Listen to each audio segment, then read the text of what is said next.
Pessoal, boa tarde. Sejam todos bem-vindos à aula magna 2018 do segundo semestre de 2018 do PPG-Com ESPM. Nós estamos bastante felizes com o debate que vocês poderão, a reflexão, né, melhor, que a gente poderá ter aqui hoje com a presença do professor doutor Juliano Speyer e com a apresentação intitulada O Futuro da Pesquisa e a Pesquisa do Futuro, o uso da etnografia na academia e no mundo real.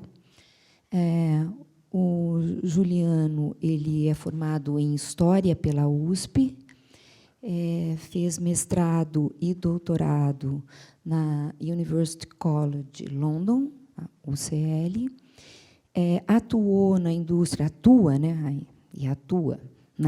da internet desde 1997, então há muito que dialogar com ele, com experiência como consultor e palestrante do SEBRAE, experiência na Natura, na Secretaria de Estado da Cultura de São Paulo, Fundação Padre Anchieta, e agora atuando na Alexandria, posso dizer isso? E como Head of Human Insights.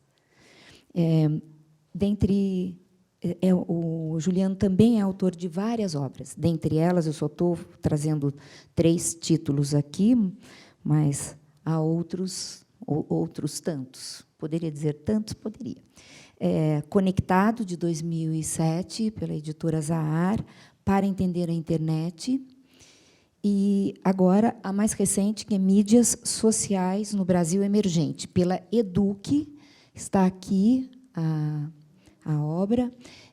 Nós temos a EGLE, que está ali, que vem da editora, tem exemplares, então, caso vocês queiram, após a apresentação e a sessão de considerações e questões, enfim, o nosso diálogo aqui, vocês podem falar com Egli. Então, passo a palavra ao Juliano, agradecendo imensamente você ter acolhido o nosso convite, estar aqui, apresentar esse material que ele apresentou para vocês, e agora, enfim, trazer as questões todas que ele tem para nos trazer. É um momento muito rico, fértil, tanto da nossa sociedade, quanto das questões que nos mobilizam pensar essas relações academia e mundo real. Não é? Passo a palavra, então, a Juliana, agradecendo muito a presença dele aqui. Daqui a pouco.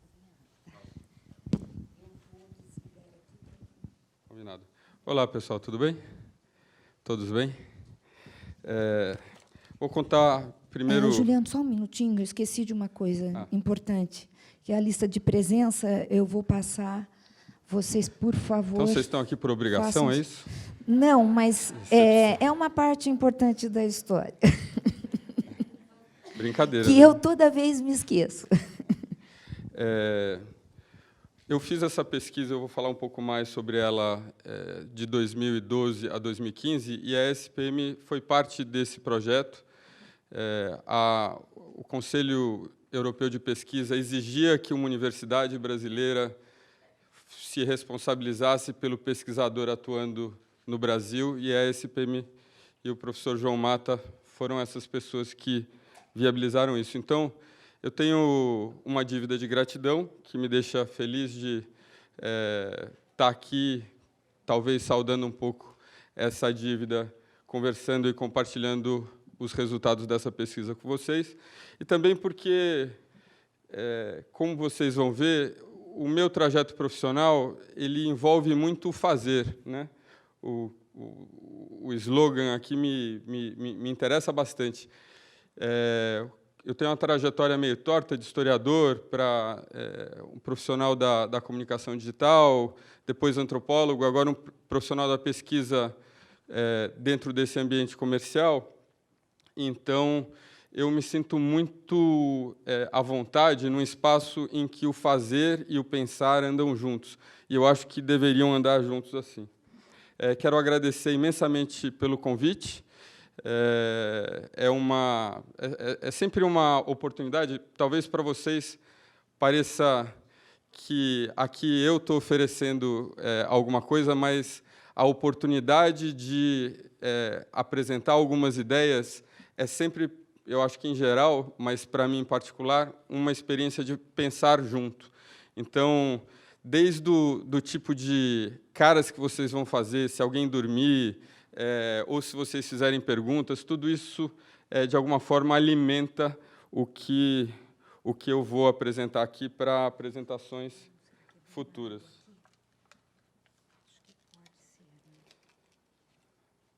Eu vou monitorar meu tempo para não falar demais. Não, está ótimo. Obrigado. Bom, eu queria começar de uma maneira bem acadêmica, olhando para o título, né, para a proposta, e para situar vocês no que eu entendo por algumas palavras-chave aí.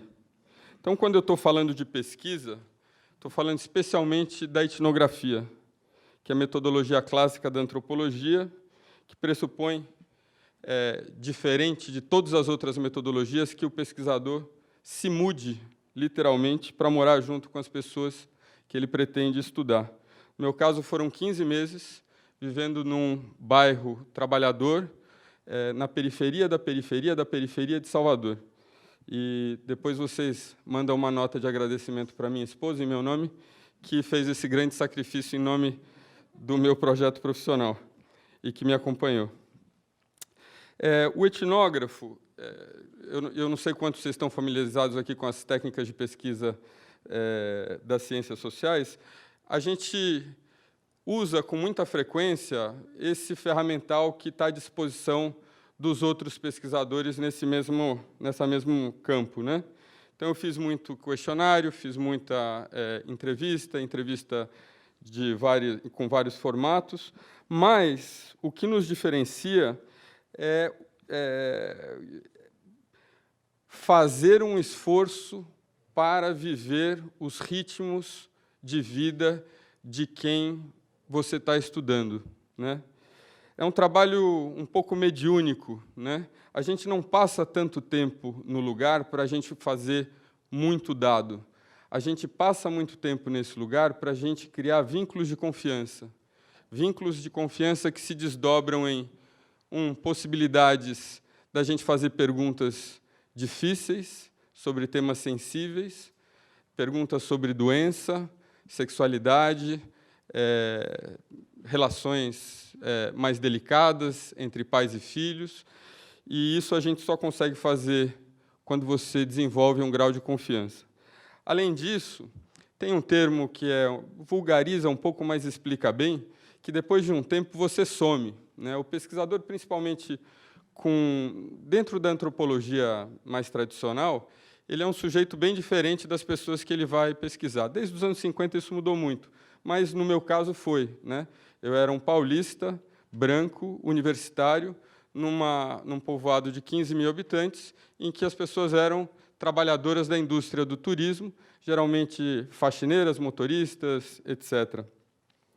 E, obviamente, a chegada de uma pessoa assim atrai atenção. Então, a longa duração da etnografia tem essa função. Depois de 6 meses, as pessoas param de prestar atenção e você tem acesso a um mundo que não é revelado em nenhuma outra modalidade de método de pesquisa, né? Então, você vê as pessoas, como aconteceu comigo, dentro das casas delas com frequência. Aliás, isso pode parecer divertido ou entusiasmante para alguns de vocês, mas a parte mais comum do nosso trabalho é fazer visita, né? E não é visita marcada, é você estar andando pela rua, alguém te chama para casa, você toma um café, daí emenda, vai com o marido tomar cerveja, daí alguém passa, você vai na escola, e esse é o cotidiano ao longo dos meses todos, né? Com essa ambição, não de entender o outro, né? Mas de conseguir enxergar o mundo pelos olhos e pelos sapatos dessa outra pessoa. Por isso que a gente fica muito tempo no lugar onde a gente quer pesquisar. Então, classicamente, se você for pegar todos os trabalhos etnográficos, até recentemente, o antropólogo tem essa... o antropólogo... enfim, o antropólogo da antropologia urbana vive isso de uma outra forma e é legítimo, mas, em muitos casos, a gente viaja e isso tem grandes desdobramentos, porque não é todo mundo que tem essa disponibilidade, tem esse interesse e pode fazer isso, né? Então, a ambição dessa aula é compartilhar com vocês uma dúvida e um pensamento que está em movimento agora. Eu quero entender por que uma metodologia de pesquisa tão fantástica, para usar uma palavra comum, uma metodologia de pesquisa que tem essa capacidade elucidativa de mostrar como as pessoas pensam, mais do que olhar para essas pessoas de fora, é tão pouco aproveitada dentro do mundo real, que eu estou chamando aqui, né? Ou seja, a minha ambição aqui é pensar com vocês quais são as possibilidades, considerando, inclusive, esses grandes saltos qualitativos que a gente vem assistindo por conta das mudanças trazidas pelo mundo digital, pelos equipamentos de comunicação digital, disso tornar a etnografia alguma coisa mais interessante e possível e viável para um mundo fora dos muros da academia. E eu posso, depois, se vocês se interessarem, contar a história do mestrado que eu fiz, pago por uma empresa. A empresa me contratou e a gente fez um intercâmbio. Eles escolhiam o tema da pesquisa e eu fazia a pesquisa para eles. Foi, inclusive, nessa universidade, que é uma universidade importante, com o único curso de antropologia digital do mundo, e quando eu fui entregar a pesquisa não tinha ninguém para receber. Porque o tempo da etnografia é um tempo, em geral, incompatível com o tempo da indústria, né? E, se vocês se interessarem por isso, vocês podem perguntar depois. Então, é para aí que eu estou indo, né? Eu estou conversando com pessoas que vivem nesse ambiente, pessoas que estão vivendo essa vida como a minha híbrida entre o mundo do trabalho e o mundo do pensamento, o mundo da reflexão, o mundo da análise, e, portanto, eu queria ajuda, o feedback, e queria também aproveitar a oportunidade para compartilhar com vocês para onde eu estou indo. Vocês que chegaram um pouco antes, viram um pouquinho desse trabalho que, infelizmente, as pessoas que estão acompanhando pela internet não poderão ver por motivos contratuais, né? São pessoas que foram pesquisadas e que, portanto, eu não tenho autorização para mostrar. O caminho que a gente vai chegar, o caminho de chegada, é essa solução que deu à luz a esse modelo de pesquisa que, de certa forma, possibilita ou torna real essa experiência de estar dentro da casa das pessoas, que é a experiência do antropólogo, ganhar volume em termos numéricos. Então, não sei se vocês chegaram a ver no final dos vídeos, essa quantidade de 200 vídeos a gente recolhe em 2 dias, e um vídeo como esse está pronto em 5 dias, né? Com uma outra vantagem da etnografia, que é a construção da confiança, porque a gente mantém contato com essas pessoas. Então, é para aí que a gente está indo, né? Deixa eu contextualizar um pouco aqui de onde que vem essa experiência. A origem está lá atrás, num curso de História, onde eu me especializei em História Oral. Então, diferente da maior parte dos historiadores, eu estudava gente viva e, em geral, gente pobre, que não conseguia escrever a própria história, né? E é uma das metas, dos objetivos, das missões do historiador oralista, interferir dentro desse panorama em que a história é feita a partir de documento, mas tem gente que não produz documento para participar da história. Então, é sempre participante da história indiretamente, né? Mas essa experiência começou, de fato, como pesquisador de um projeto chamado Why We Post, Porque Postamos, que começou em 2012 e terminou em 2016, foi financiado pelo Conselho Europeu de Pesquisa, um projeto para antropologia luxuoso, no sentido que ele custou 2,5 milhões de euros, contou com a participação de 9 pesquisadores, e ele surgiu de uma inspiração da antropologia, e a antropologia aí como um terreno fértil para apimentar um pouco conversas que são banalizadas, óbvias, que sempre que a gente faz, e sempre eu estou usando um exagero aqui, mas, em grande parte, as pesquisas que a gente tem sobre internet e que a gente vê sobre uso da internet estão relacionadas a um segmento muito pequeno de usuários, que são as pessoas que estão lá na ponta, que, em geral, são jovens, em geral, universitários, em geral, brancos, em geral, homens, né? Porque existe uma relação de berço da internet com ideias relacionadas ao futuro, à modernidade, à inovação. Então, todo o interesse que a gente tem, vocês podem fazer pesquisa no Google aí em matérias escritas nos jornais sobre a internet, em geral, ela está em 2 campos, né? Tem a internet que transforma para o bem e tem a internet que transforma para o mal. A para o bem produz revoluções, o Occupy Wall Street, o Primavera Árabe, e a do mal é aquela que invade a sua privacidade, acaba da relação entre pais e filhos, e é tudo muito formatado. E a gente, por ter vivido esse enquadramento desde o começo, a gente não para pensar se isso vale dessa forma para a gente, e se isso vale ainda mais para as outras pessoas que estão mais longe, estão mais na periferia desse mundo ocidental que produz esse tipo de pesquisa, né? Então, a nossa questão era, essas definições, esses enquadramentos, essas visões sobre a internet se aplicam a um trabalhador minerador do Chile, do norte do Chile, onde uma das pesquisadoras trabalhou? Isso se aplica ao brasileiro trabalhador do Nordeste brasileiro? Isso se aplica ao chinês das fábricas, dessas fábricas que produzem esses equipamentos que a gente conhece? Todos esses e outros lugares foram países e localidades onde um dos 9 pesquisadores morou na mesma época e pelo mesmo prazo de tempo que eu morei. Então, essa foi a fagulha, né? E essa fagulha se desdobra muito facilmente para o caso brasileiro, que foi o da pesquisa que eu fiz, porque já faz muito tempo que a internet deixou de ser um fenômeno de classe média, apesar de ter nascido e de eu ter testemunhado esse nascimento como um fenômeno de classe média, numa época em que as pessoas achavam que nunca teriam computadores, ou que nunca teriam celulares, né? Eu não sei se vocês chegaram a presenciar, ouvir, de repente, dos pais isso, que a gente esquece depois, né? Depois que a gente falou, as coisas mudam e a gente reajusta a memória. Mas, naquela época, assim, para que eu preciso disso? E, posteriormente, para o celular, se falava muito, mas vão me achar em qualquer lugar? Né? Que é justamente o ponto do celular, mas que, na época, era um problema, que você não queria ser aborrecido.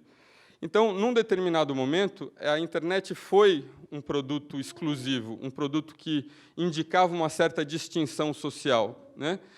E que não estava só dentro das camadas médias e altas, mas estavam dentro de um nicho específico de pessoas que, enfim, tinham interesse nessa mistura entre comunicação e tecnologia e que formaram ali um grupo mais ou menos homogêneo e que foi caminhando com essa indústria até a metade dos anos 2000. E, nos anos 2000, apareceu o Orkut. E, quando apareceu o Orkut, apareceu a classe popular vindo junto com o Orkut. E eu me lembro do Banco Itaú oferecendo computadores para os usuários usarem, o fenômeno da Lan House se tornando um modelo de negócio que possibilitou a entrada das pessoas, num primeiro momento, que não teriam acesso, não teriam possibilidade de comprar os computadores. Depois disso, já durante a minha pesquisa, o momento em que o sistema operacional Android, em telefones de mais baixo custo, possibilitaram essa imersão já definitiva, em que você tinha não só um equipamento, mas um equipamento que era seu, né? Que a noção de computador pessoal é a noção nossa. No Brasil popular, o computador fica na sala, é de todo mundo e é na frente da janela para todo mundo ver, né? Que você teve essa possibilidade de comprar um equipamento desse. Então, é com a chegada do telefone celular que isso se dá. E, curiosamente, ou seja, você tem um povo, pesquisa de 2016 do Google, que usa tremendamente a internet. O Google chamei o Google de Hugo. O Google chamou a classe C de conectados. Eu não sei se vocês conhecem essa informação, 54% em 2016 dos usuários da internet brasileira eram só da classe C. A classe CDE corresponde a 75% do Brasil. E, no entanto, e eu faço parte dessa indústria e falo com propriedade, ou alguma propriedade, a nossa indústria da internet está mais interessada no que acontece no South by Southwest do que o que acontece com os motoristas de Uber aqui, né? Então, existe toda uma indústria, todo um público brasileiro que não é contemplado, porque tem uma indústria que ainda está pensando na internet exclusiva de antes, né? E nas distinções que vêm em relação a essas noções de futuro, de modernidade, de inovação, que são legítimas e que existem, mas que não são únicas. Então, o iWePost existiu dentro desse contexto de mostrar, espera aí, e os velhos? Né? A ideia é sempre que quem não é o usuário mais geek, Uber, usador da internet lá no fundo, é menos usador, né? Então, você tem analfabetos, você tem pessoas de todas as idades, você tem mulheres. Então, muito antropologicamente, a nossa ambição foi oferecer para o mundo que tem tratado a internet dessa forma muito restrita, algumas referências de como ela poderia ser diferente para pessoas diferentes. Tanto que o livro, a gente lançou 9 livros individuais, né, 9 monografias e 2 comparativos. E o nosso livro principal, um livro comparativo, chama, provocativamente, Como o Mundo Mudou as Mídias Sociais. Fazendo uma brincadeira que vocês devem ter percebido com essa maneira de formular que a gente ouve em geral, de como a internet mudou o mundo, né? Então, oferecendo outros ângulos. Eu morei... deixa eu ver aqui só o tempo para não falar demais. Eu morei durante esses 15 meses num povoado popular, na Bahia. Só para vocês terem uma ideia, pensem nessa estrada do coco que liga a Bahia pelo norte até o Sergipe, pensem naqueles hotéis todos ligados a áreas turísticas como Praia do Forte, Costa do Sauípe, etc. E pensem do outro lado da pista, numa série de entrepostos comerciais na época da colônia, que viraram aldeias de pescadores e que hoje são bairros trabalhadores, que se formam muito no processo de invasão de terra e que servem de moradia para faxineiros, para vigias, para porteiros e toda essa infraestrutura humana que possibilita que os hotéis, as pousadas, os condomínios funcionem do outro lado da pista. Tá? Esse é o lugar. Mais de 20 tipos, um povoado de 15 mil habitantes, mais de 20 tipos diferentes de igrejas evangélicas, eu disse tipos, né, não igrejas. A mais popular delas é a Assembleia de Deus, com mais de 20 outras igrejinhas no entorno, Universal, enfim, Renascer, etc. Um pequeno posto de saúde que funcionava parcialmente durante o dia, um pequeno posto policial que funcionava de favor por causa do dono do supermercado, que queria proteção, e uma quantidade imensa de motos, principalmente de mototáxi. Eu contei 15 pontos de mototáxi que funcionavam para essas viagens médias das pessoas em direção ou a hotéis ou a casas onde elas trabalhavam. E aí vocês têm um pouco a ideia. Não muito diferente da paisagem das periferias das grandes cidades brasileiras. Então, esse é o meu lugar. E eu tenho um pouco de ressentimento. Durante muitos anos na UCL, a UCL tem um departamento de antropologia. Quem é antropólogo, eu acho um dos mais interessantes do mundo, por motivos que vocês podem perguntar depois, eu respondo. Mas e tem seminários incríveis, mas os seminários são sempre, e eu me ressinto um pouco disso, super complicados. Então, eu quero aproveitar para falar sobre uma coisa muito simples e que, para mim, foi o insight mais importante como pesquisador, e eu imagino que vocês, entre mestrado e doutorado, estejam considerando aí temas relacionados à metodologia de pesquisa. Então, eu vou falar sobre isso, né? O insight ele começou depois de 3, 4 meses de pesquisa. Eu estava acordando em casa e ouvi um som como... Opa, ia cair o telefone. Como vocês podem perceber, um som... Eu ouvi um som que eu nunca tinha ouvido antes, um som, ao mesmo tempo, seco e agudo, né? Um baque muito rápido, e que, apesar de ter sido muito claro e muito audível, certamente não tinha acontecido nas proximidades da minha casa. Então, tinha sido alguma coisa muito forte. E, logo depois, eu percebi isso, né? O som tinha sido a consequência de um caminhão que desceu descontrolado na rua principal do povoado e se chocou contra um muro de tijolo com cimento, e esse era o motivo do som.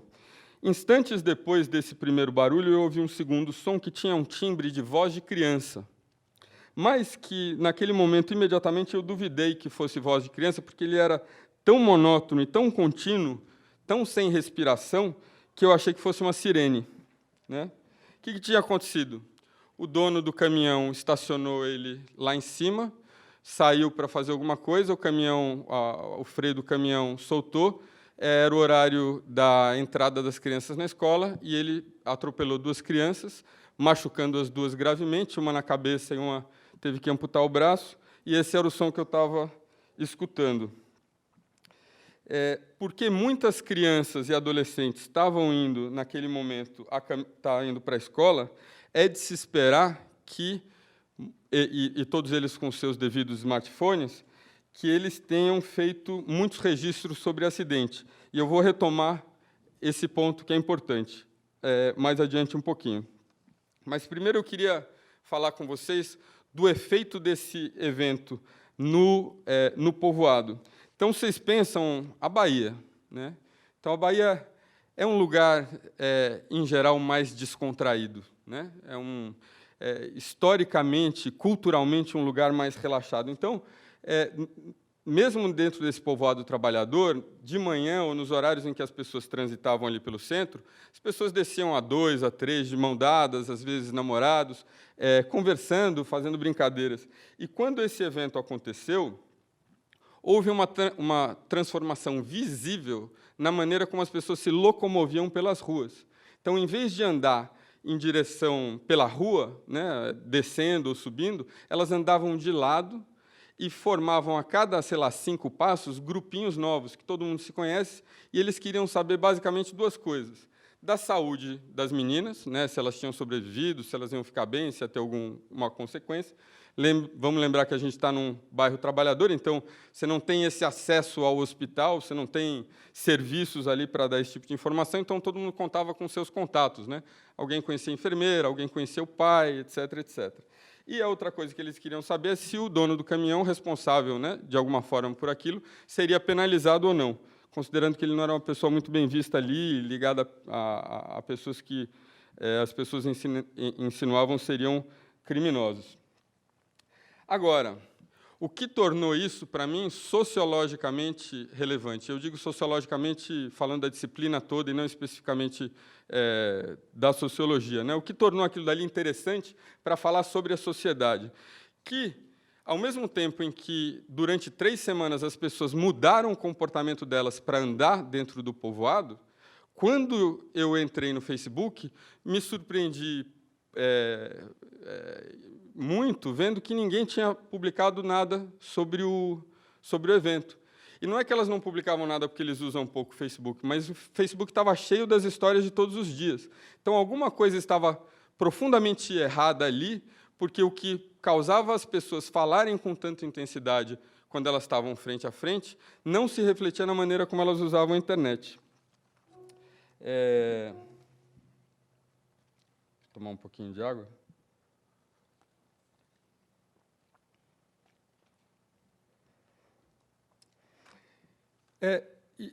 Esse é o evento, né? Esse é o caso sociológico que vocês, eventualmente, teriam pela frente, como pesquisadores, estando nas ruas.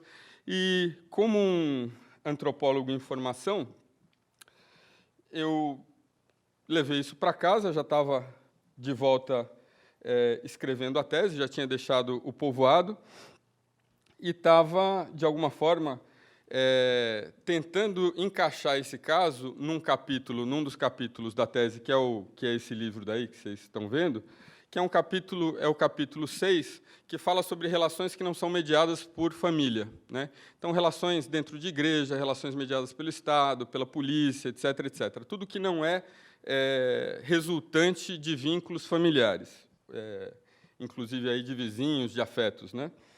E a minha experiência ainda pequena como pesquisador das ciências sociais me deixava numa condição de pensar que o que eu deveria fazer com esse material era simplesmente, ou não tão simplesmente assim, contar isso da forma mais verdadeira possível, de maneira que o leitor conseguisse enxergar aquilo que eu estava enxergando. Então, eu via o trabalho sociológico, antropológico, naquele momento, como uma espécie de jornalismo, mas um jornalismo que fosse apurado ao longo de muitos meses, que pudesse contar com visões das pessoas que estavam não necessariamente falando rapidamente depois do evento, mas como isso se desdobrava ao longo aí de muitos meses.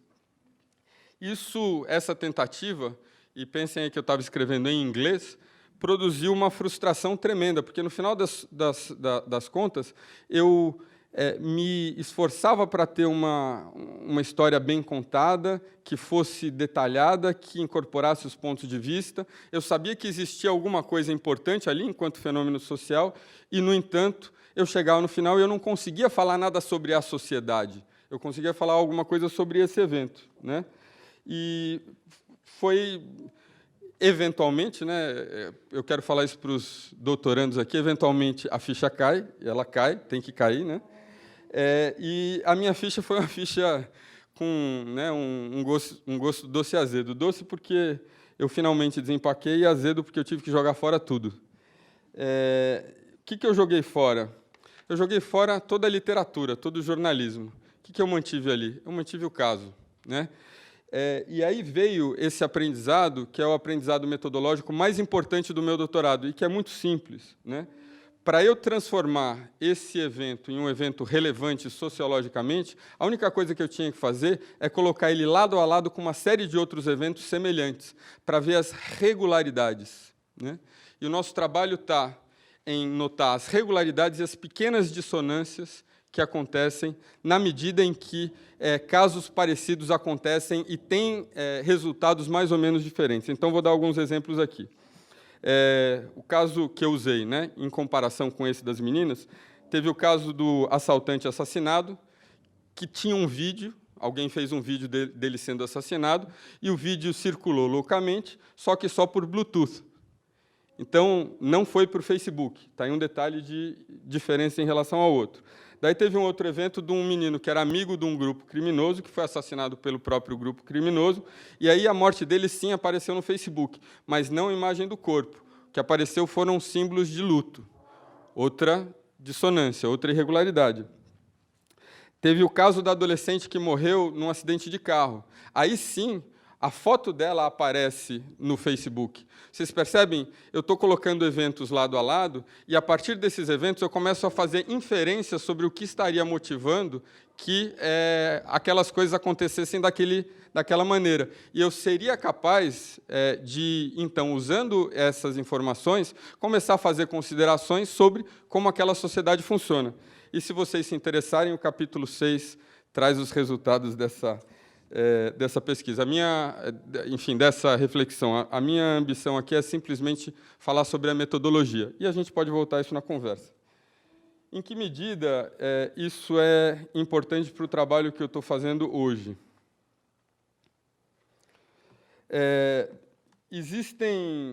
Existiram algumas situações durante o mestrado ou durante o doutorado em que buscar regularidade para mim virou uma palavra importante, daquilo que se constitui o objeto da minha busca, da minha missão enquanto cientista social.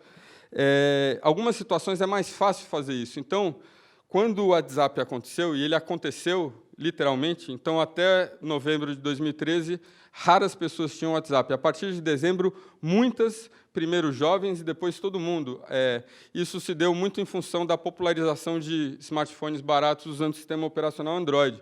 Então, no momento em que aquilo aconteceu, a internet mobile que não era usada, ali, né, o smartphone existia como um negócio para tirar foto, para tocar música e para mostrar que é bonito.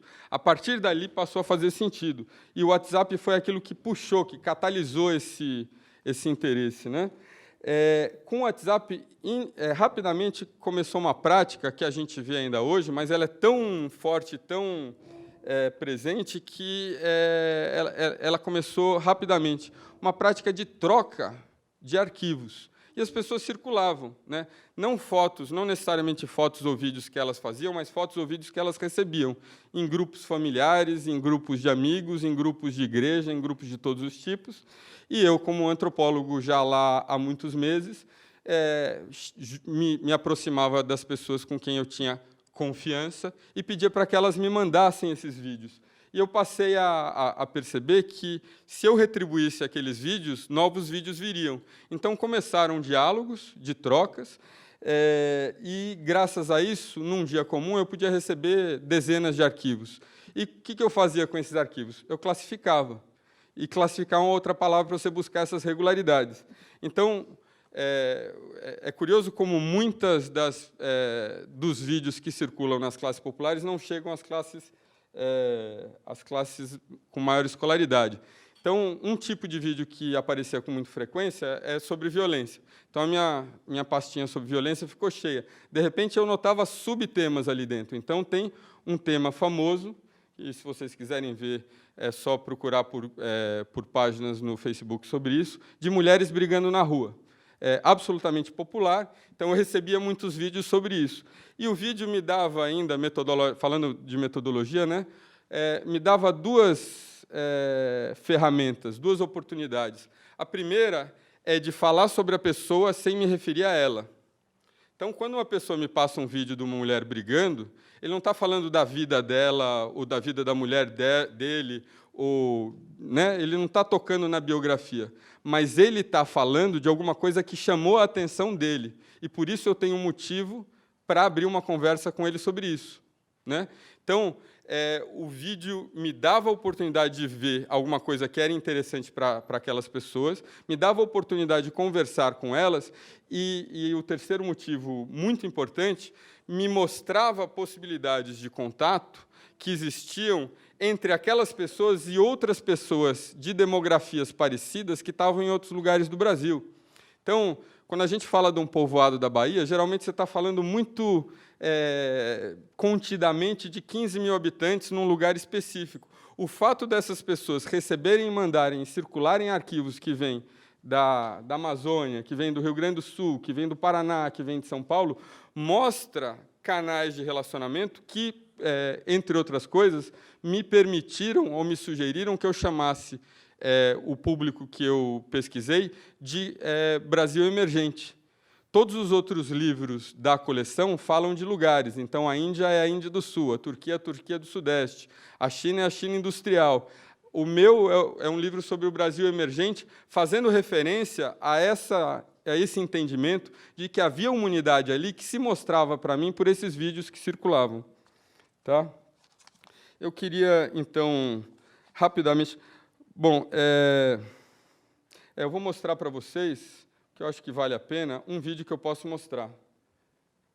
Que está no... A gente, entre outras coisas, criou um canal no YouTube.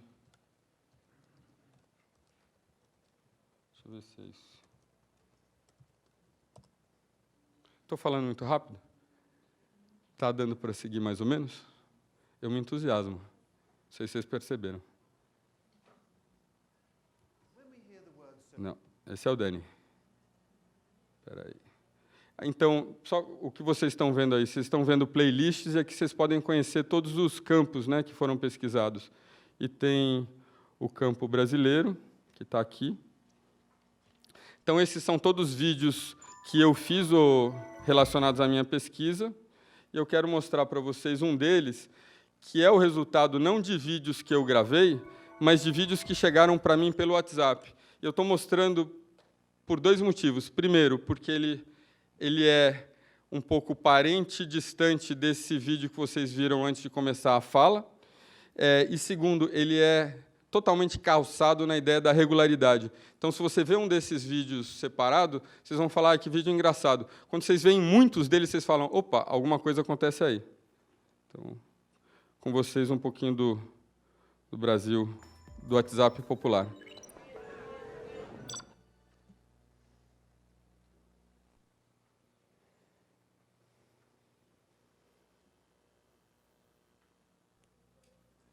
De primeiro, a Michelle levantava de manhã, dava gosto, ela levantava cedo, já levantava da cama, já pegava a vassoura, já começava a limpar a casa, dava 9 horas, a minha casa estava limpinha. Eu chegava do serviço, estava tudo limpo, pia limpa, tudo limpinho. Hoje, depois que inventaram esse tal de zap, hoje cedo eu cheguei, era 9h30, a Michelle estava no meio da sala, vestida com uma roupinha de dormir, toda pelada no meio da sala, assim, gente, desse jeito, no zap, nem pra escovar dente, ela não fica no banheiro, é assim, eu até chorei de raiva. A minha filha era uma moça de verdade, trabalhadeira, agora, depois que inventou esse zap, acabou com a minha filha, acabou com... Procuro Vanessa para dizer um negócio, Vanessa, tá no zap. Aí vou atrás de Henrique, quando eu olho, Henrique, no zap. Aí, Samara, minha outra solução, né? Samara. Quando eu olho, ô Samara, oi, Bebel, no zap. Tô dentro de casa sozinha, puta que pariu pra esse zap, viu? Não tô aguentando não, isso não, minha gente. Tenho filho, tenho neto, mas também não tá só. Porque o zap tomou tudinho. Em mim, nada não, viu? Nada não. Vou pedir ajuda ao governo pra resolver essa porra de zap, esse caralho. Eu converso com você, ela me escuta, só fica nesse WhatsApp. O que tem? Eu não aguento esse WhatsApp. Para com isso, pelo amor de Deus. Eu tô te falando? Meio-dia, o feijão vai pro fogo. Aí bota o feijão no fogo, o feijão queima e ela no zap. Ela vai pro mercado comprar 1 quilo de açúcar. 10 horas da manhã, ela vai chegar 4 horas da tarde, que é a hora que ela vai pro mercado e volta no zap. A pessoa não quer mais nem um café, mais, nem quer mais. Quando ela queima, feijão queima, o marido vai embora de casa, porque o marido chega em casa, não tem comida pronta, não tem casa arrumada. Mas é culpa de quê? Do zap. A desgraça do zap. É errado. Zap é uma miséria. Por que tu tá tirando a roupa aí? Entendeu? Eu tô tirando agora a roupa do varal, porque eu estava no salão fazendo meu cabelo, pra quando meu marido chegar, eu estar linda, maravilhosa. Mas é culpa de quê? Mas eu não estava no zap. Eu estava no salão fazendo a minha E o zap é coisa do quê? do demônio. Zap é coisa do satanás. Olha, a mulher não tá mais nem trepando mais, porque tu tá tendo. Porque ou ela vai pro zap ou ela foge. Das duas, uma. Tem que escolher essa porra dessa miséria, desse zap. Isso é culpa da Dilma, como diz a mulher mesmo, a miséria da Dilma. Ela não tinha nada pra dar negócio de zap. Aí a mulher agora tudo se emprega. Tem emprego mais, tem emprego. A patroa chega em casa, a casa não tá arrumada, não tem comida pronta, não tem nada feito, porque a empregada tá no zap. Por quê? Não existe isso, é coisa do demônio. Mas demônio mora lá embaixo. Não, acaba com essa praga desse vap-vap, esse vap-vap não presta. Porra, o celular da minha mulher toda hora de madrugada, dá 2 horas da manhã, o celular dela começa... Eu tô cansado dessa praga, está acabando com o meu casamento, senhor. É isso. Quem assistiu os outros vídeos anteriores, vem aí uma linhagem, uma relação entre isso que foi produzido então e o trabalho mais recente. Eu vou comentar sobre isso. É isso aqui que estava, né?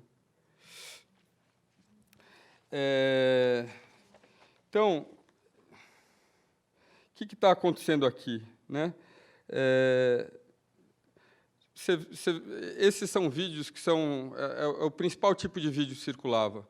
a pessoa estava com o telefone, então ela gravava uma interação com o filho, uma interação dentro de casa, então era uma coisa relativamente encenada, ou era uma coisa que acontecia na rua, como esses exemplos, ou é uma mistura dos dois, como vocês viram aqui ainda mais, né? Ou seja, uma certa interação para ter uma performance, enfim, para elas mostrarem algumas dessas práticas. Isso circulava primeiro como uma piada, né, como com um tom de humor dentro do círculo mais próximo, e alguns deles bombavam. Então, nenhuma desses vídeos foi feito no lugar onde eu fiz pesquisa. Todos eles chegaram de fora e mostraram assim, porque isso provocava muito riso. Quem gravou e compartilhou eram os meninos e as meninas que estavam usando o Zap Zap e que achavam graça nas mães reagirem dessa forma. Então, num determinado momento, eu recebi muitos desses vídeos. E aí a história da regularidade, né? Ou seja, eu estou colocando eles lado a lado e estou mostrando que existe alguma coisa mais do que uma mãe individualmente falando sobre o filho, né? Estou falando sobre relações de hierarquia que são muito comuns e presentes na classe trabalhadora, nessa tensão que existe entre mais velhos que demandam uma obediência e têm um grau de rigidez, etc., etc. Questões de gênero, que vocês viram aparecer aí. Então, um documento incrível, que vem a partir de uma técnica simples, que propicia conversas, que você pode usar isso daí para conversar com os outros pais, se é isso mesmo, se não é, o que eles acham, ou seja, dá margem para a conversa, e mostra essa conexão, né, que vai além, né, você está estudando um povoadinho, mas, na verdade, você está fazendo uma grande inferência sobre o Brasil a partir daquele lugar, né? Bom, eu vou concluir, já está dando os 40 minutos, e a gente pode fazer perguntas, já deu 40. Falando só o que eu fiz, ou o que nós fizemos, né, que eu faço isso graças a Alexandria. Alexandria tem, entre outras coisas, um aplicativo que, de uma forma muito parecida com o Uber, remunera a pessoa que responde perguntas, né?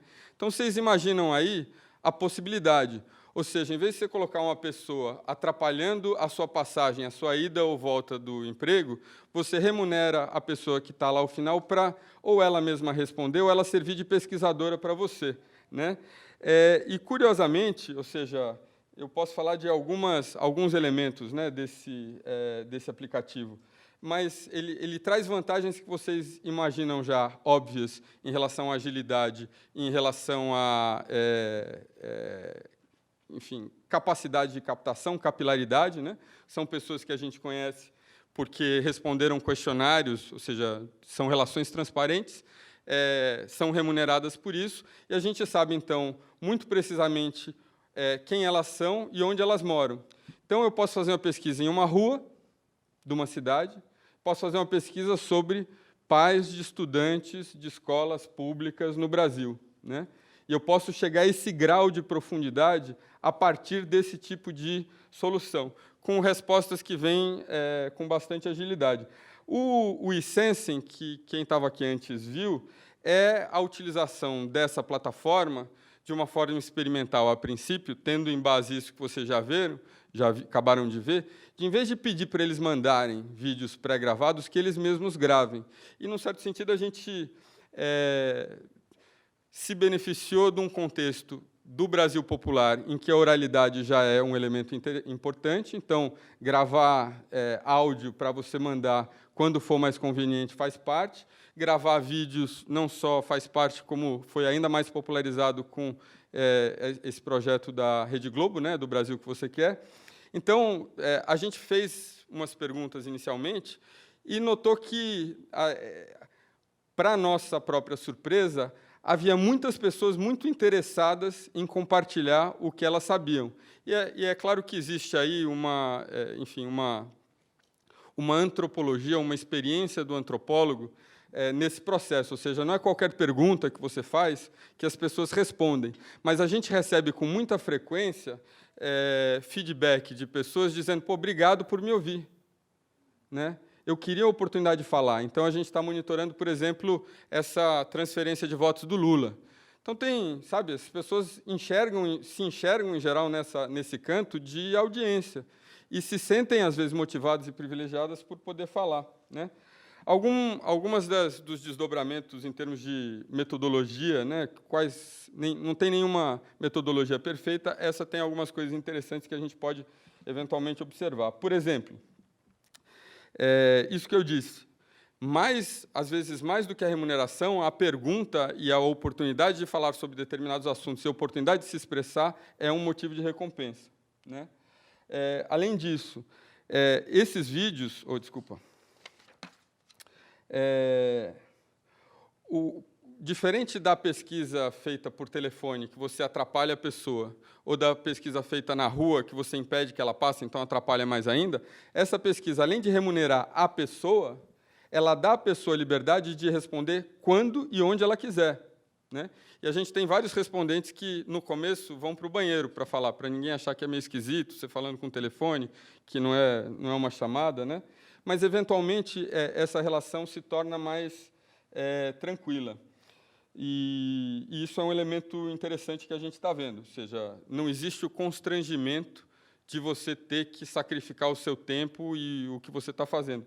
Um outro elemento metodologicamente interessante que a gente vai olhar mais é o quanto a gente retira um certo viés da pesquisa ao retirar também o pesquisador. O pesquisador que, em alguma situação, pode se colocar como o sujeito culto, o sujeito escolado, né, o sujeito que cria uma certa impressão e que, de certa forma, cria também a expectativa de que a pessoa responda de uma forma ou outra. Vou dar um exemplo claro. É muito comum hoje, a gente tem feito essas pesquisas sobre eleição, quando uma mulher é perguntada na rua em quem ela vai votar, ela fala com menos frequência que vai votar no Bolsonaro, quando ela quer votar no Bolsonaro. Que existe o constrangimento de ser mulher e de ter escolhido esse profissional. Quando isso é pelo telefone, o constrangimento é menor. Então, você tem um resultado diferente quando a pesquisa é na rua ou no telefone. Então, o aplicativo oferece essa possibilidade também. A pessoa responde, mas ela está respondendo para o telefone, ela não está respondendo para uma pessoa que está ali interferindo na vida dela.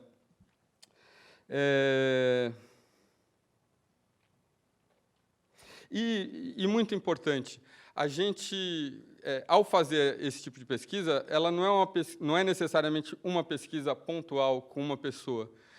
E isso, nesse caso, no tipo de pesquisa que eu estou fazendo com os vídeos, é uma coisa muito importante. Então, determinados respondentes que falam bem, que usam bem o telefone, que são generosos na hora de comentar o assunto que a gente pede, são respondentes que eu gosto de manter contato e estabelecer uma relação de médio e longo prazo.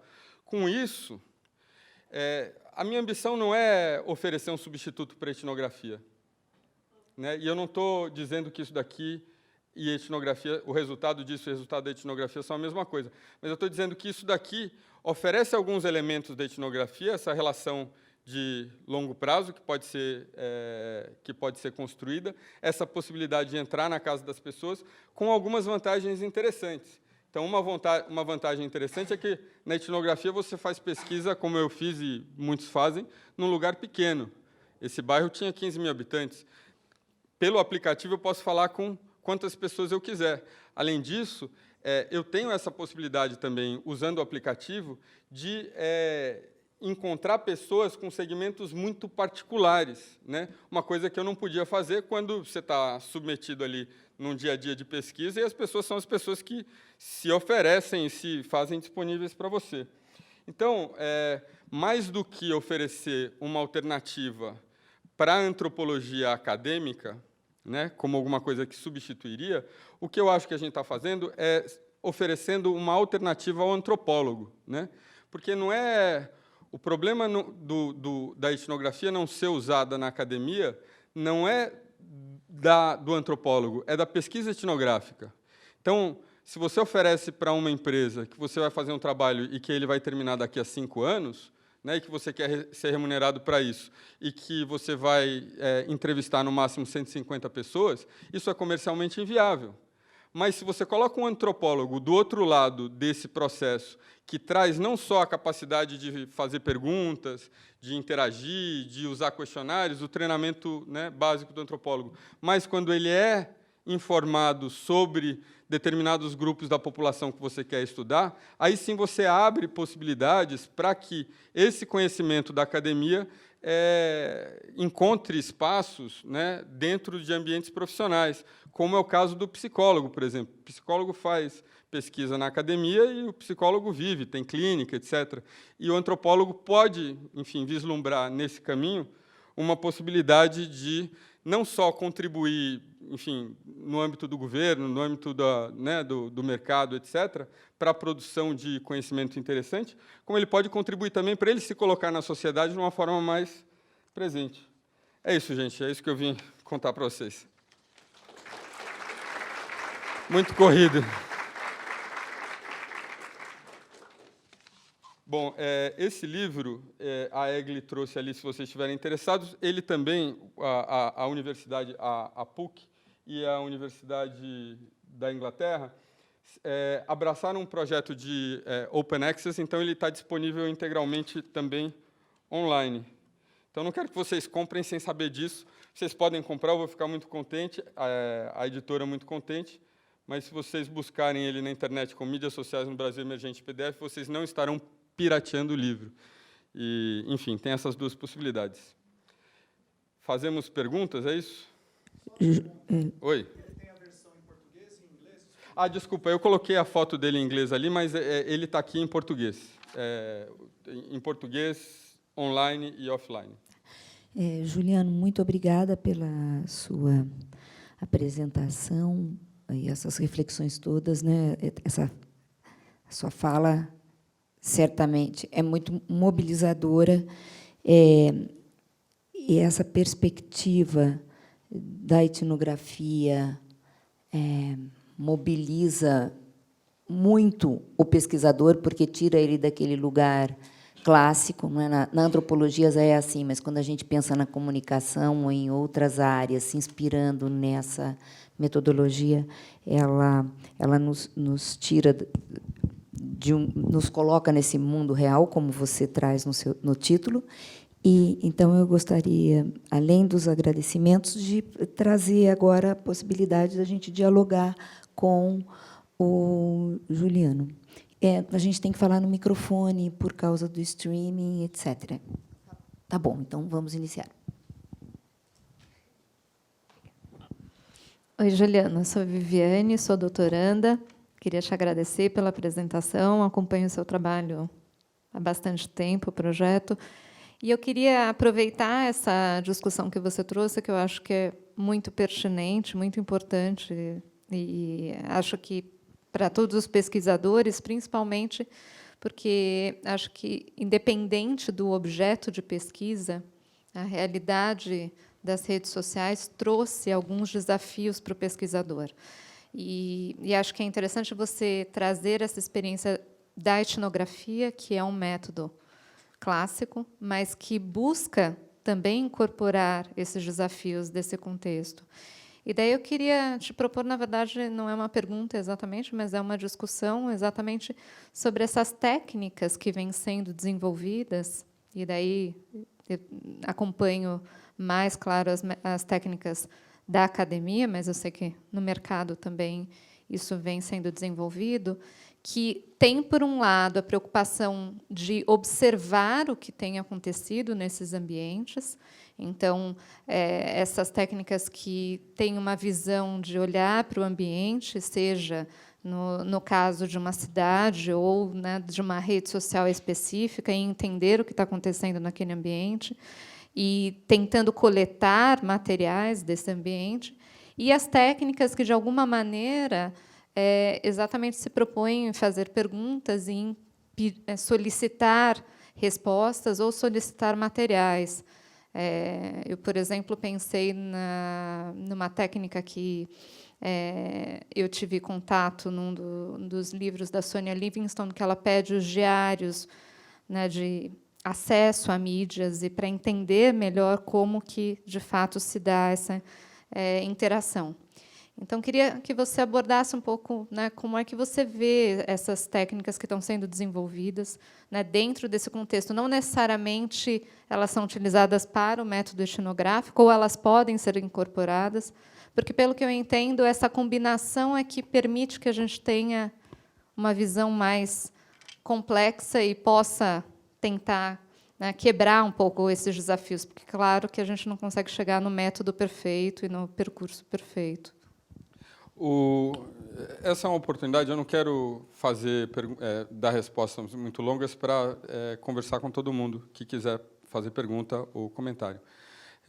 Eu acho que o elemento mais importante que vem do Dani, do professor Daniel Miller, que é um pouco... ele deu o caminho, né? Por mais que tenha sido um processo bastante democrático, bastante participativo, ouvindo todo mundo... ele é, de longe, o pesquisador mais experiente né, daquele grupo. E um insight importante que ele trouxe sobre esse assunto foi a possibilidade... Em geral, quando a gente fala de pesquisa de internet, a gente fala sobre estar na internet para pesquisar quem está na internet, né? Isso é uma discussão interessante, vocês podem ver com o livro do professor Tom Boasdorf. Enfim, ele faz uma etnografia toda no Second Life, e ele cria um personagem no Second Life e tem toda uma argumentação de por que você não deve encontrar a pessoa carne e osso. Se a pessoa está se apresentando daquela maneira, é daquela maneira que você deve pesquisá-la, né? Se você rompe com aquele espaço, você não está valorizando a maneira como essa pessoa escolheu de ser, de aparecer, de se representar no mundo. O Dani, e eu acho que não existe certo e errado, né? Ele fala muito ao contrário disso. Ele diz que a gente poderia ter feito essas pesquisas, né, pesquisas sobre mídias sociais, à distância. Mas o interessante é você ver como a mídia social é um elemento da vida das pessoas, né? Então, a gente estava cada um dentro do seu lugar, e o caso das meninas, que eu contei aqui, é perfeito para falar sobre essa ideia. Então, se eu só estivesse vendo isso daí acontecer nas redes sociais, eu dificilmente saberia que isso tinha acontecido. E isso vale para outras coisas. Então, por exemplo, era muito comum a pessoa tirar foto do lado do carro, que não era dela. Mas todo mundo sabia que não era dela. Então, o que isso quer dizer? Para chegar a isso, né, você está lá e você pode conversar com ela, com outras pessoas, você pode, enfim, você mesmo tirar fotos com o carro e ver os desdobramentos disso, né? Tanto que a maneira como essa técnica que se transforma em etnografia se chama é observação participante, né? Em que você está ali dentro, não como um observador, mas com alguém que participa e que, portanto, enxerga as coisas enquanto participante. E isso se desdobra, né, dentro dessa perspectiva do Dani, para estudar a internet e estar, ao mesmo tempo, dentro da internet e fora, para ver essas flutuações, né, essas dissonâncias entre como alguém se representa ali e como alguém se representa fora. Tá bom?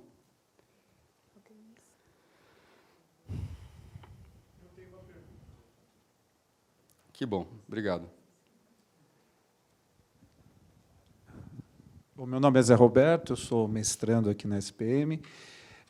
Pelo que eu entendi, a proposta do seu trabalho é criar uma forma das empresas usarem mais o trabalho do antropólogo, porque ele vai ser mais breve, vai tomar menos tempo, e, na visão das empresas, vai ter um enfoque mais rápido e prático. Seria uma espécie de mistura da etnografia com a antropologia. É esse o seu projeto? É esse que você está vendendo para as empresas mesmo? Se você puder responder para quem você trabalha hoje. Eu trabalho para essa empresa aqui, Alexandria. Tá, para Alexandria. Mas você quer saber os clientes da Alexandria? A proposta da Alexandria é essa que eu falei. A proposta da Alexandria é um instituto de pesquisa, né? Como existem muitos desdobramentos. E a Alexandria faz pesquisa URA, CAT, pesquisa na rua, pesquisa via aplicativo, e esse é uma frente que a gente está desenvolvendo. Ah, bacana, perfeito.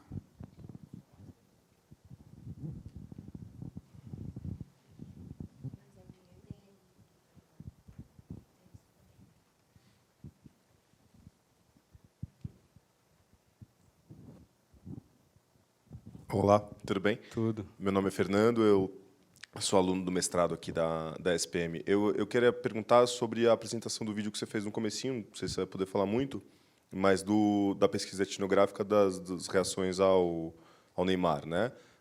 Eu queria entender um pouquinho mais do como que se define a metodologia desse levantamento de dados. Você comentou algumas maneiras, mas especificamente ali, eu queria entender um pouco do como convocar a pessoa a trazer aquelas reflexões e aí chegar às conclusões lá dos 5 eixos. Você define um questionário ou você fala, reflita aí, por gentileza, sobre o rapaz? Como que funciona? Então, a formulação da pergunta é o elemento mais importante de todos, né? E que no começo deu até um certo conflito de cultura, porque quando você, acho que vive um processo de imersão, como você vive fazendo doutorado com esses meses todos de pesquisa, é óbvio que fazer pesquisa, fazer pergunta é parte do que você faz, mas, de fato, não é um processo simples. E a gente se reúne, tem outros antropólogos e sociólogos na empresa, e a gente conversa sobre esse assunto para pensar, e isso importa muito, de que maneira que a gente vai buscar uma pergunta que não seja respondida intelectualmente, entendeu? Então, sei lá, você acha que o Lula é corrupto? Isso meio que dá margem a que você dê start num discurso que você ouve e repete, né? A pergunta que a gente fez nesse caso sobre o Lula foi o que o Lula fez pela sua família, entendeu? Dando margem para que a pessoa se calce na experiência dela, né?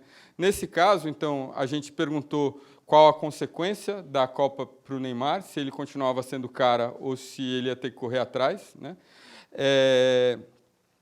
Isso a gente define uma demografia, né? No caso foi uma pesquisa nacional, especificamente para classes populares, e a gente atribui clusters para ter respostas proporcionais, se a gente quiser. Então, mesmo número de homens e mulheres, clusters para idades, quando é possível, nem sempre é possível.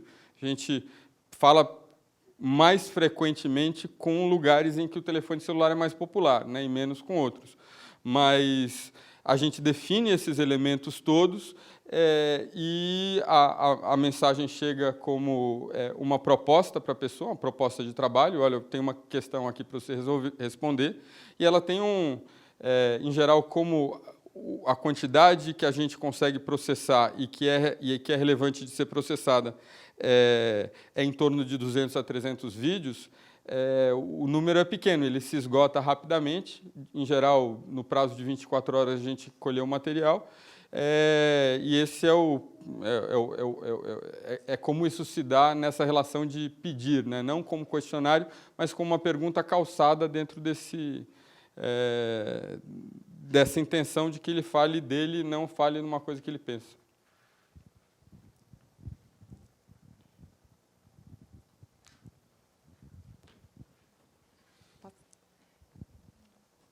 Posso fazer a minha? Depois eu passo para aí. Juliano, obrigada.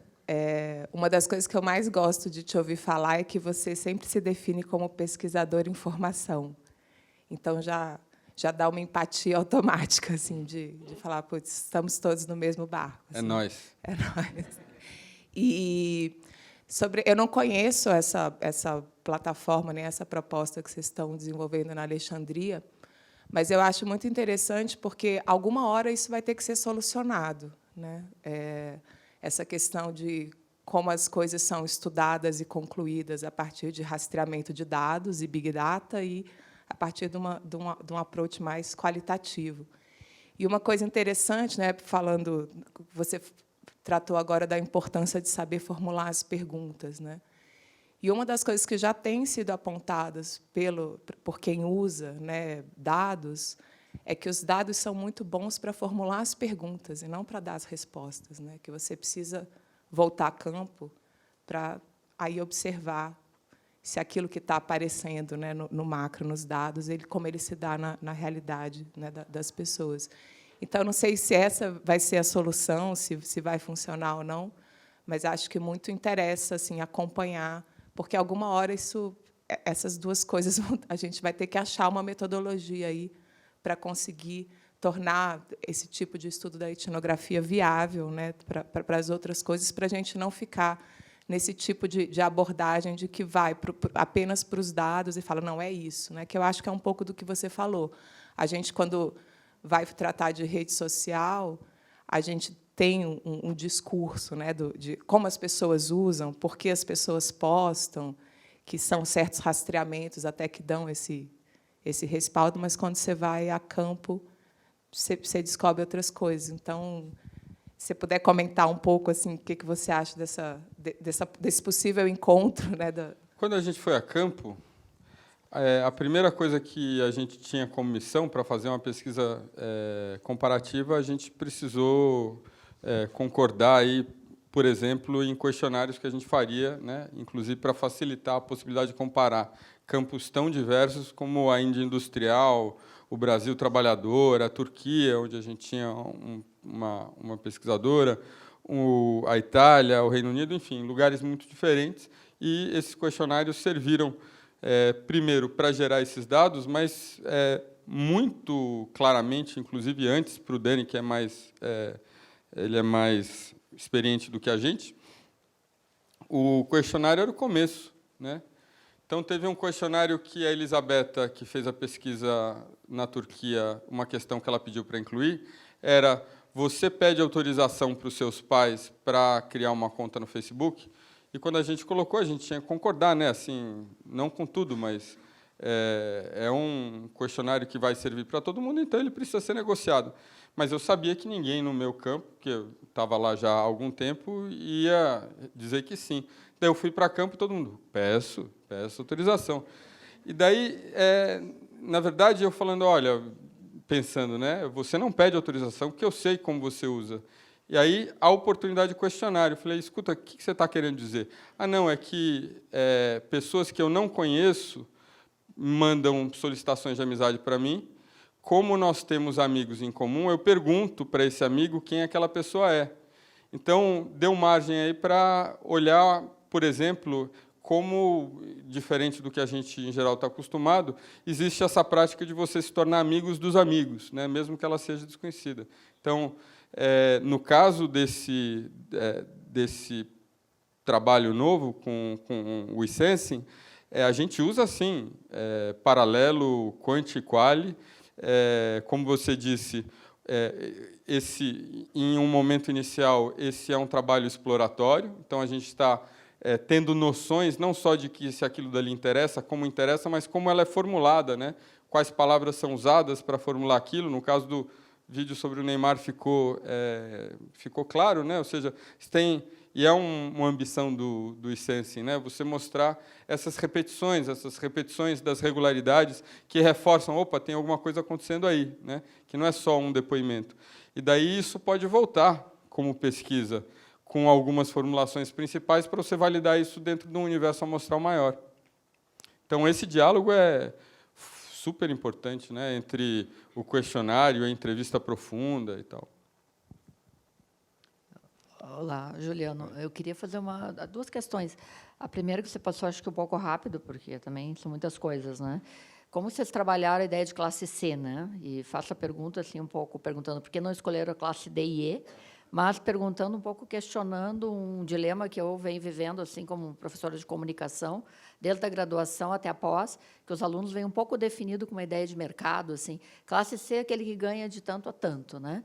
E a gente vai fazendo um trabalho também de reflexão sobre isso. Do ponto de vista acadêmico, eu acho que isso tem alguma contribuição na ciência, pelo menos nas áreas humanas, para a gente pensar um país como o Brasil, que tem uma diversidade, uma desigualdade imensa, e que é super complicado tomar esses indicadores assim matemáticos, né, para definir um mundo da vida que você mesmo, acho que trouxe com alguns exemplos. Como é que no grupo internacional vocês resolveram essa questão, né, de estratificar, e como você trouxe isso para o Brasil e pensou o Brasil nessa questão? E a segunda, acho que é o início, que eu gostei muito da sua provocação, assim, de que a internet vista como esse lugar da classe humana, classe urbana, meio classe média, hipster, né, e que isso a gente traz para a academia, né, E aí eu fiquei pensando nas etnografias de televisão, que a gente fazia etnografia de televisão, os textos iniciais, né, da etnografia de televisão, dos estudos culturais, as pessoas indo à casa e convivendo muito tempo, como você fez, mas para pensar a internet, né? E eu fiquei, na hora que você falou, fiquei pensando até que ponto a internet não nos ajudou a nos manter como acadêmicos, né, que eu acho que a academia brasileira ainda é muito elitizada, nesse lugar cômodo, né, porque eu sempre provoco meus alunos, quer pesquisar a internet, vai ficar na internet, né, no seu escritório, em sua casa, como se não existisse um lugar em que essa internet tivesse um contexto, as pessoas continuassem. E eu vejo cada vez mais trabalhos estudando a ideia de produção na internet, que, na verdade, é análise de discurso, como a gente fazia com os jornais, né? Ou com alguns outros elementos. Assim. Então, acho que a sua fala me provocou um pouco a pensar o quanto a internet ajudou a manter, né? Não é a internet em si, né? Mas ela foi um lugar também de a gente manter essa academia. Por isso também me chamou a atenção o seu título, né? A Vida Real, manter a academia nesse lugar que é o seu próprio mundo, sem estranhamento, porque é mais, sei lá, né? Mais higiênico, não sei, estudar a internet, né? Num país como o Brasil, do que a gente sair na rua e ver uma diferença tão terrível, né? Pegar transporte, metrô, talvez em países mais homogêneos não seja tanto, né? Mas no Brasil eu acho que é bem mais complicado, assim. Então, eu tenho a impressão que essa sua reclamação sobre a pesquisa sendo feita dessa forma é um pouco de desdobramento do entendimento da internet como esse lugar exclusivo, futurista, em que as pessoas deixam de ter corpo, viram ciborgues, etc., que é uma linha, né? Enfim, que tem suas virtudes, sua potencialidade, e é também um desdobramento, eu acho, a gente pode ver isso daí, do estudo que a antropologia tem produzido nos últimos 30 anos sobre camadas populares brasileiras, que o brasileiro das classes médias e altas não tem, das camadas médias e altas, não tem nenhum conhecimento, apesar de achar que tem, sobre as camadas populares. Então, você não vai do outro lado porque você acha que todo mundo é igual a você, né? A Cláudia Fonseca, que é a minha referência principal, e é uma das referências principais do Brasil em estudo das camadas populares, tem um livro incrível chamado Família, Fofoca e Honra, que está disponível também online. A Cláudia Fonseca resume isso de uma forma bem provocativa também. Ela diz que o brasileiro das camadas médias se encontra em dois lugares com o brasileiro pobre, né? Na conversa de manhã com a empregada, quando ele sai para trabalhar, e na hora do assalto. E isso é tão sugestivo. Todo mundo que eu falo, apesar da gente achar que convive, né, para um minuto para pensar sobre isso. Eu acho que refletindo sobre as maneiras e os momentos em que, nos últimos, sei lá, 5 dias, se encontrou com alguém das camadas populares e coça um pouco a cabeça para essa provocação da Cláudia Fonseca. Então, eu acho que faz parte, talvez, dessa missão do antropólogo também, levantar essa crítica sobre camadas populares para propor essa etnografia que vai um pouco além dessa ideia de que é todo mundo igual a você, né? Então, eu acho que não é só uma questão de conforto físico, mas é um pouco, sei lá, de conforto de que a vida é a mesma em todos os lugares, né? Então, para que se deslocar? Quando vocês, como eu me surpreendi, a minha maior surpresa dentro dessa pesquisa é perceber que eu nunca tinha, apesar de ser brasileiro, eu nunca tinha sido brasileiro ali, né? Ali em termos de relação com música, ali em relação com religiosidade, enfim, essas pessoas que a gente acha que a gente conhece muito pouco, e esse não conhecer, segundo a Cláudia também, é um sinal de uma forma de segregação invisível da nossa sociedade. Segundo a questão que você levanta sobre a classe C, eu não uso, na verdade. Eu usei ali citando o Google, né? Que é uma pesquisa do Google que falou classe C, C de conectados. Eu trabalho com essa noção de emergentes, né?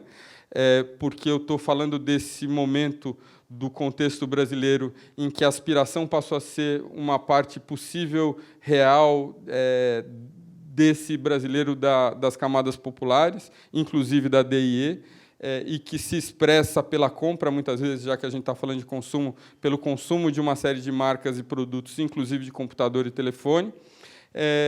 E temos, inclusive, e o livro fala isso, uma crítica muito clara, que, inclusive, foi quase imposta pelo Daniel. Ele falou, olha, isso não é classe média, que a gente chama classe C de nova classe média. Né? Falou, olha, isso vai contra todos os manuais mais básicos de sociologia. O fato de você ter um determinado rendimento não diz que você pertence a uma classe ou outra. Né? E o principal indicativo de classe no Brasil é a escolaridade. Né? Então, a escolaridade que se perpetua, então, seu pai foi dentista, você é advogado, não sei o quê, né? E isso vai dentro de um certo entendimento do que é importante em termos de cultura, ir para determinadas escolas, frequentar determinadas universidades, ter determinados empregos, etc., etc. Essa perpetuação é que dá a indicação de uma classe ou outra. Então, a gente chama, o tempo todo eu uso isso, ou de camadas populares, ou de classe popular.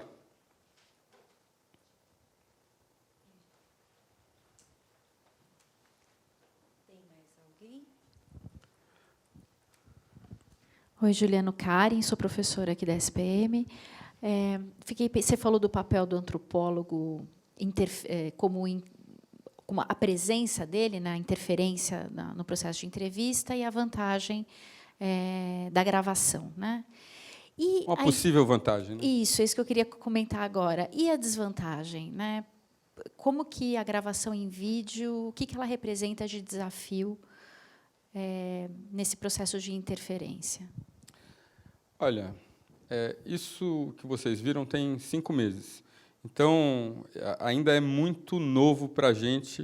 A gente fez uma pesquisa dessa sobre isso, assim, perguntando como que as pessoas estavam percebendo essa possibilidade de responder a pesquisas usando vídeo. Mas, respondendo como alguém que usou outras metodologias, você perde a intimidade, né, que não está ali. Então, você pode fazer algumas inferências. E o vídeo é rico para isso. Né? Então, além do que a pessoa responde, que pode ser transcrito, você tem o sotaque que ela usa, como ela se apresenta, o lugar onde ela filma, a maneira como ela fala português, etc., etc. Isso é possível, mas toda a metodologia de pesquisa tem ganhos e perdas, né?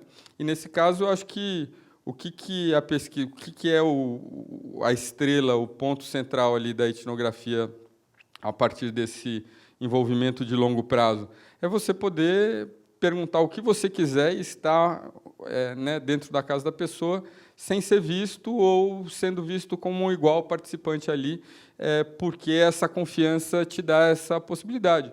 Então, tem algumas perguntas que você não chega, e você não chegaria nem se fosse pesquisador. Né? Então, se você chega com 2 semanas, com 2 meses, você não pode fazer certas perguntas. Né? Pode falar como você se sente com seu marido traindo você, que é uma pergunta, sabe, de uma delicadeza, ou como é que você se sente com a sua filha tendo HIV. Né? E que são perguntas importantes, são perguntas que a gente pode fazer dentro, né, em situações muito delicadas, e que, numa situação dessa, você pode fazer e provavelmente vai receber respostas, mas você dificilmente vai ter a noção bem clara da profundidade daquilo que a pessoa está falando, porque você não conhece ela.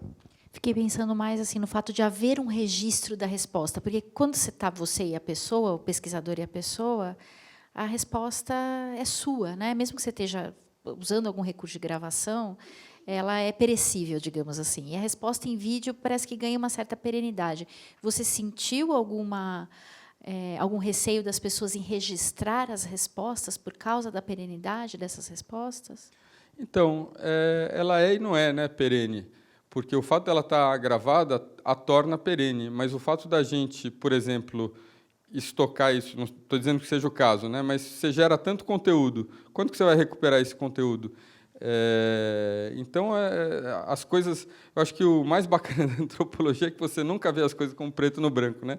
Tem sempre um tom de cinza ali, ou vários, 50 tons de cinza. Nada. Mão para falar? Tá. Gustavo, não olhei para você.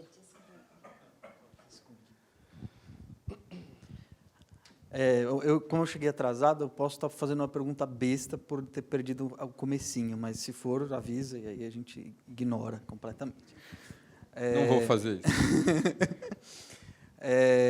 isso. No final, você falou assim que as técnicas da Alexandria, eu até estava entrando no site aqui, fala bastante de Big Data, análise comportamental, né, e consolidação de grande volume de dados. Você disse que as técnicas elas ajudam a assim, dirimir a subjetividade do pesquisador para entregar uma pesquisa que seja mais isenta. Isso, para mim, entra um pouco torto, porque a minha pesquisa ela adota uma metodologia que é absolutamente assim, necessária à subjetividade do pesquisador. E aí eu queria... E também tem um livro muito legal que mudou a minha visão a respeito dos algoritmos, e do Big Data como um todo, né, que o mercado aceita com um fetichismo muito grande, né, e essa ideia da racionalidade da máquina, né, e da matemática, que é um livro da Cathy O'Neill, que ela fala Weapons of Math Destruction, que ela diz que é impossível gerar um algoritmo isento de ideologia, né, e de subjetividade, porque a subjetividade do criador do algoritmo está colocada nele. Aí eu queria saber como vocês lidam com essas questões complexas, que são super, né, difíceis, vocês que estão trabalhando no dia a dia com isso, né, e como que vocês modulam essa questão da subjetividade nas pesquisas diárias. Eu não acho que eu usei a palavra isenção, porque eu absolutamente não acredito nela, né, e eu não acredito que a gente tire o elemento de subjetividade que existe, que se dá, por exemplo, ali na relação entre a maneira, por exemplo, como a pergunta é feita, né? Eu só estou dizendo que é comum, principalmente nesses encontros mais rápidos, você, por exemplo, participar de um grupo focal e estar, de alguma forma, impressionado e modular a sua resposta, tendo como referência a pessoa que provavelmente tem mais escolaridade que você, ou está vestida de uma maneira diferente, né? Então, isso produz, sei lá, para usar a sua palavra, uma subjetividade talvez diferente daquela produzida por uma pessoa, em carne e osso, e isso tem desdobramentos que a gente pode ver se são sempre positivos ou mais positivos, etc. Com relação ao Big Data, eu estou em completo acordo com você, e não só eu, inclusive o Maurício, que é um dos sócios e o cara que é mais dentro desse universo do Big Data, que não é de onde eu venho. Uma das conversas iniciais que a gente teve, eu disse com muito cuidado, olha, eu não acredito nessa ideia de que o algoritmo é isento e que o algoritmo toma decisões. Eu acho isso daí uma infantilização que talvez sirva para você vender um produto como se ele tivesse aquém do entendimento das pessoas, então fetichiza esse produto, e ele está em completo acordo comigo, tanto que a riqueza do que a gente faz não é a pesquisa. O Big Data existe enquanto grandes quantidades de dados que você processa, e isso é relevantíssimo, interessantíssimo, e é uma metodologia, você coloca ela frente a frente, isso, como essa daqui também. Agora, não existe nenhuma desses resultados que não seja analisado por uma pessoa subjetiva.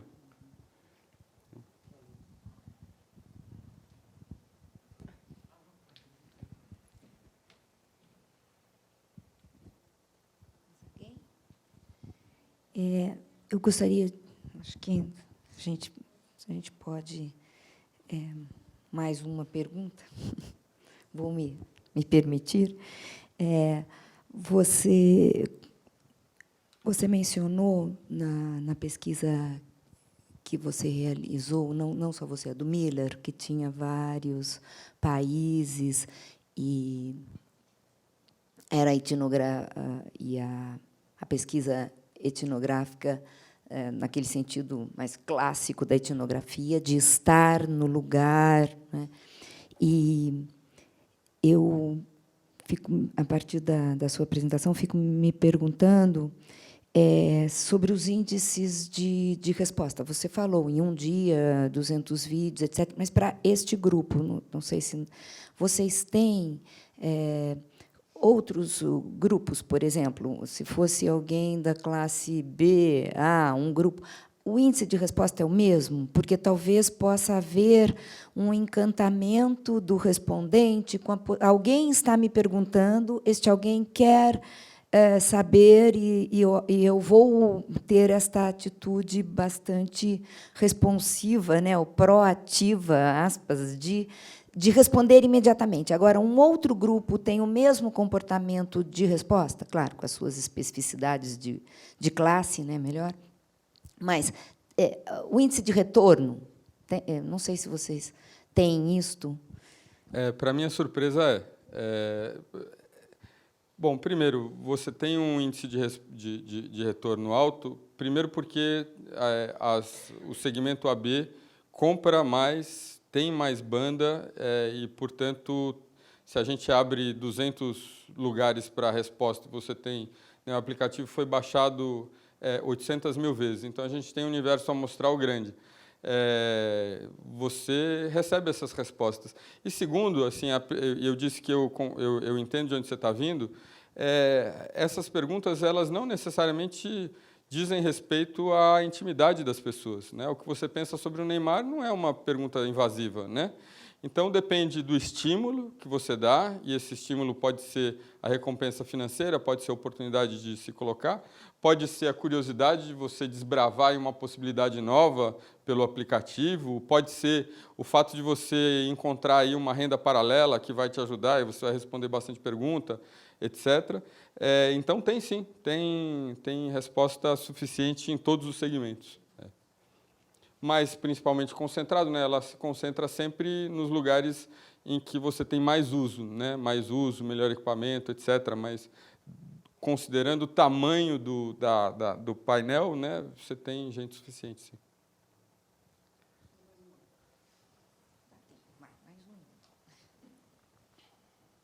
Essa pergunta é uma curiosidade, mesmo que o meu objeto de estudo é proteção de dados pessoais. E uma regulamentação no Brasil acabou de ser votada, nível nacional, e muitos data brokers e gente que trabalha com bancos de dados consolidados podem, inclusive, perder mercado e sumir.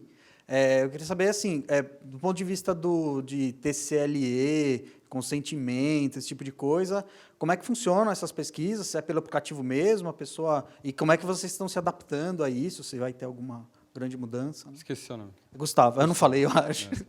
Então, obrigado por dar essa oportunidade. Você, de fato, perdeu alguma coisa, porque antes da gente começar, eu passei alguns vídeos aqui com essa pesquisa, que eu passei de propósito antes, justamente porque ele não podia ir para o streaming. Então, e eu não sei se as pessoas aqui notaram, e se notaram, tiveram a curiosidade de perguntar, o último desses vídeos, ele usa uma série de filtros de imagem, que não é para ele ficar mais bonito ou mais feio, mas para apagar dados biométricos. Então, isso daí que você está falando, ela pode ser uma limitação para algumas empresas e pode ser uma grande oportunidade para outras, né? Então, o processo todo para a pessoa passar a participar disso implica num consentimento legal em que esse tipo de o relacionamento que se estabelece é contratual e é aceitado, né, aceito dos dois lados, e, acima de tudo, e aí o motivo de eu não mostrar, eu estou considerando isso daqui como um material de pesquisa. Então, eu mostrei dentro de um ambiente fechado, com algumas pessoas, mas não tive consentimento, e concordo com isso, para colocar, para que isso daqui ficasse visível, e eu peço desculpas a quem não pôde assistir, porque essas pessoas estão participando de uma pesquisa, e por mais que o assunto seja o Neymar, ainda assim elas são pessoas, né, desse ambiente, não do ambiente do YouTube, etc., etc., e talvez não se sentissem contentes com esse tipo de exposição. Obrigado.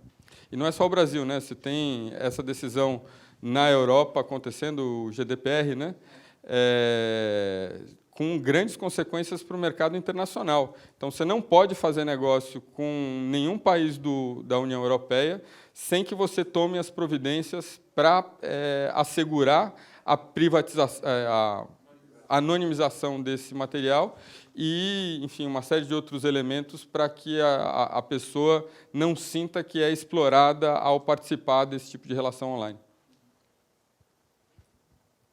Bom, então, nós reitero aqui, né, os agradecimentos por você estar conosco aqui, por ter propiciado esta aula magna, que certamente vai reverberar nas nossas reflexões. Já é um tema muito rico, fértil, candente para a gente, mas certamente tem aqui nesta sua fala elementos mobilizadores, e isso vai reverberar nas nossas pesquisas. Então, queria te agradecer muito. Queria te entregar uma sacolinha com algumas produções aqui do programa. É simbólico, né, do nosso agradecimento pelo acolhimento do nosso convite. E agradecer aos presentes e a todos que estão conosco, acompanhando à distância pelo serviço de streaming. Boa noite, muito obrigado. Eu que agradeço. E o e-mail está aqui. A gente pode manter contatos. Obrigado, viu, gente? Vocês foram ótimos, silenciosos, atenciosos, fizeram perguntas muito boas, e eu agradeço pelo diálogo. Aí, os livros estão com a Egli, se vocês se interessarem por... Egli está aqui.